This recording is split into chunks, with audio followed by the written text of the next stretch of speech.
Hey guys, here's some really simple ideas to help your chess game, but more importantly for right now, your Blitz game. If you're looking to just play Blitz online or you have a tournament coming up, I'm doing this really because a few friends of mine and myself will be playing some Blitz coming up in a couple weeks.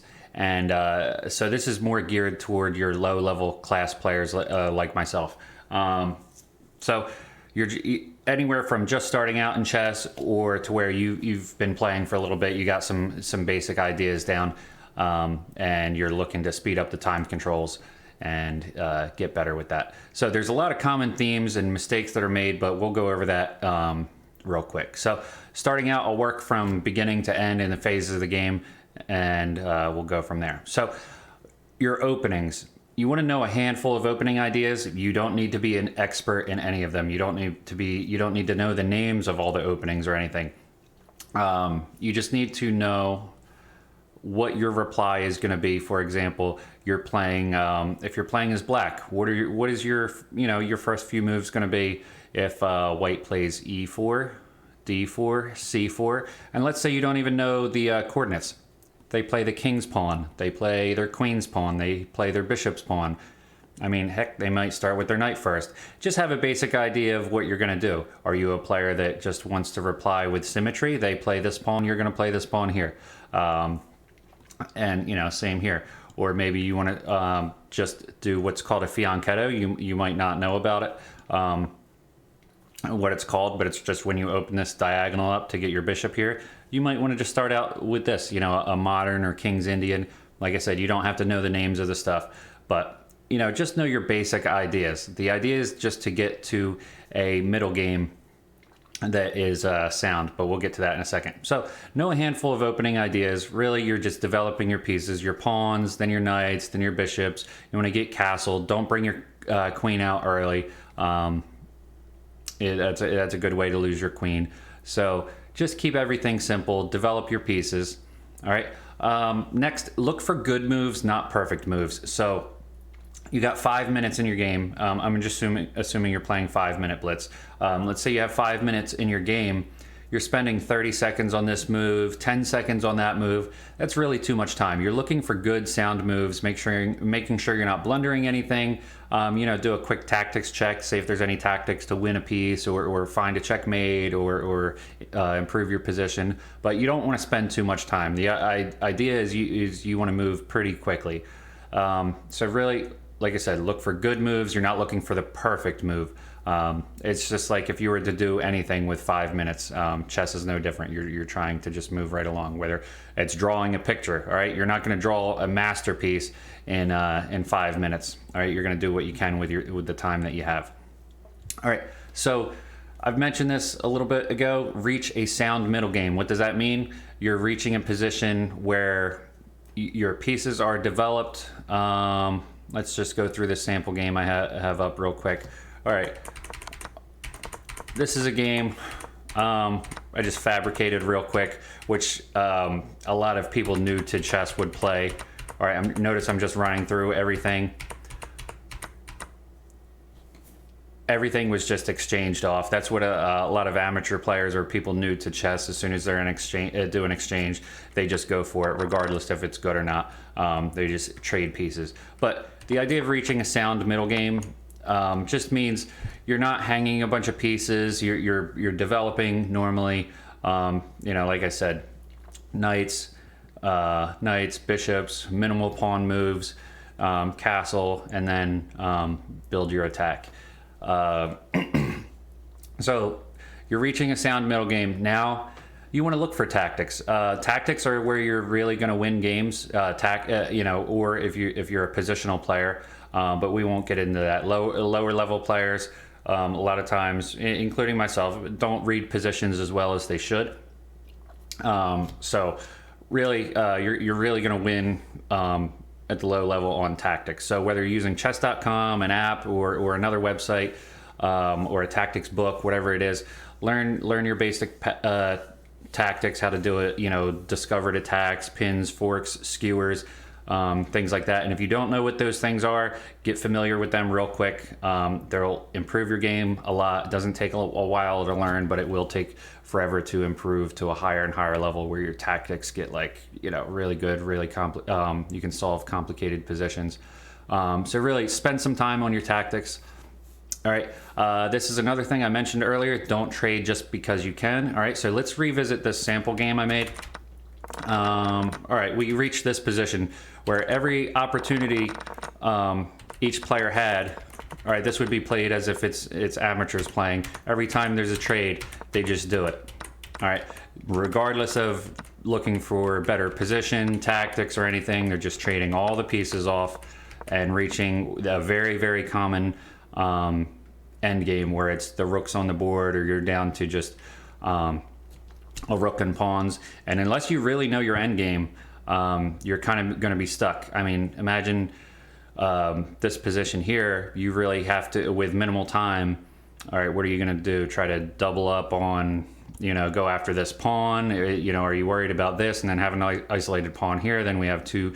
I mean, there's a lot to calculate, especially for amateur players. So eventually you're just going to trade everything off, and you're just going to hope that, hey, maybe I'll get a pawn downfield, or maybe this is going to be a draw. All right, so you really want to try to play for a win when you can. So don't trade pieces just because you can. What you want to try to do is do trades that work out in your favor. So I'll just back this up and try to see an example. All right, is this trade in White's favor? Yeah, it could be. You end up doubling Black's pawns here, but you could even spend some time developing. So don't just go for a move just because you can, because if anything, you're making it easier for your opponent. Once you capture, all right, they know their next move they're going to recapture. But when it comes to a blitz game, you want to make your opponent think. So leave that tension there. You leave that tension there, and you start doing other stuff. Whether you want to castle, start developing a nice pawn chain, attack the center. You want to get this bishop developed somewhere. You want to bring this knight out. Just keep that in mind. You want to leave the tension when you can. It's more for your opponent to calculate, more likely that they're going to blunder or leave something hanging. So don't, like I said, don't trade just because you can. You want to calculate a little bit, leave the tension. All right, pawns win games. What I mean by that is don't just give up your pawns just because, all right, I don't know what else to do here. I'm going to let this pawn fall and I'll just go for an attack over here. Trust me, we're not good enough yet. We don't know when that pawn sacrifice is going to pay off in the end or anything like that. I mean, top level guys, they can, sacrifice a pawn or so and know how it's going to pay off positionally in the long run. But a lot of us lower level players, it's not going to work out like that. So really try to hold on to your pawns when you can. Don't lose a game trying to hold on to a pawn, but in the opening and even the early middle game, don't just give them away for free not without a really good reason. Know your basic mating patterns. So I'm not going to go through that here. I'm trying to keep this video relatively short and to the point and help your blitz game. So when it comes to mating patterns, you can go on chess.com. You can download, there's a ton of apps that have all your basic checkmating patterns and just drill them out. So you should know how to mate with a knight and queen, a rook and king. There's a lot of different checkmates out there. You don't have to know the name. A lot of the best guy in the world, Magnus Carlsen, doesn't know the name of a lot of the checkmates. He just did on a Chessable video, going through their end game course or these checkmates, and there's some of them. Yeah, he's like, I don't even know what that's called. I just know you do boom, boom, boom, boom. So you want to know the patterns. You don't necessarily need to know the names of every single one. So definitely want to get familiar with that, because you can find a way to win the game right in the middle of the game without even reaching an end game by knowing your basic mating patterns. And also when you get to the end game, there's minimal pieces on the board. You want to know how to get to that checkmate, because otherwise you're going to run out of time trying to figure out how to end the game. Also in the middle game, I mean, really this is throughout the entire game, but probably it's more crucial in the middle game. Calculate your opponent's threats first. So what I mean by that is your opponent makes a move. Don't be too busy worried about your plan, what you want to happen. They make a move. You have to calculate: is that a threat? Is what's in danger? Am I going to get mated on the next move? So if you're not looking for that stuff, that's exactly what's going to happen. You're going to be too worried about yourself before figuring out or if you're facing a real threat. Now, if you look at it and you're like, all right, I'm good. There's no threat here. I can continue with my plan. Or what they just did opened up a position, so left something hanging, whatever. Really pay attention to their moves, calculate. I want to say take your time, but yeah, you try to calculate quickly and move forward. Obviously, if it's a longer time control, you could take your time. But yeah, in Blitz, you want to just quick threat assessment. All right, do I have to worry about that? No. Okay, now I'm going to move forward with my plan. So which brings me to something really important: time management. That doesn't mean constantly look at your clock. So over the board, or whether you're playing online, however you're playing, you do want to glance at it, a few times here and there. But for the most part, after playing a lot of different time controls, whether it's bullet, blitz, rapid, you kind of develop a feel for the time. Like how quick you're moving, how quick you need to move. So with like a 5-minute blitz, you should be banging out your first few moves relatively quickly, as long as your opponent doesn't hit you with some surprise opening you've never seen before. And by move 3, if you have to crunch a little bit of time, it's okay. Or if there's a tactic in the middle game that could lose you the game and you're not sure what's going on, take that little bit of time just to figure out, all right, how can I deflect this threat and survive the game. So make sure you're managing your time. And that brings me back to the beginning where I said look for good moves, not perfect moves. When it comes to your time management, you don't want to eat up your clock sitting there trying to find the perfect move. If you can't, if you don't know what to do next, you're getting frazzled, or you don't know whether you should push a pawn, move a piece back. Do a slow move. A slow move doesn't necessarily mean using a lot of time. What a slow move is more of a developing move. Improve your position. All right, can you move your knight to a better square? Can you put your bishop on a better square? Can you cramp your opponent's position? Can you open up a lane for your rooks by pushing a pawn? Is it toward the end game and your king needs to get closer to the center to help escort pawns? Think about things like that, how you can just make a subtle move. If it's crunch time, you don't know what to do. Just make that subtle, slow move, and let your opponent worry about what to do next. And the two last things, all right, both have to do with endgame. You want to study the end game as much as possible. I'll not a direct quote, but loosely quoting Capablanca. He was excellent in his tactics and his end game. He studied the end game more so ever than the opening phase, and it led him to have a very, very successful career. Like a lot of chess masters and grandmasters in the past, the end game is very crucial. If you don't know how, especially for amateurs, if you don't know how to checkmate with a rook and king, you're going to run out of time and lose the game. So know your end game, know at least your basic end games, how to escort a pawn to get it to promote to a queen.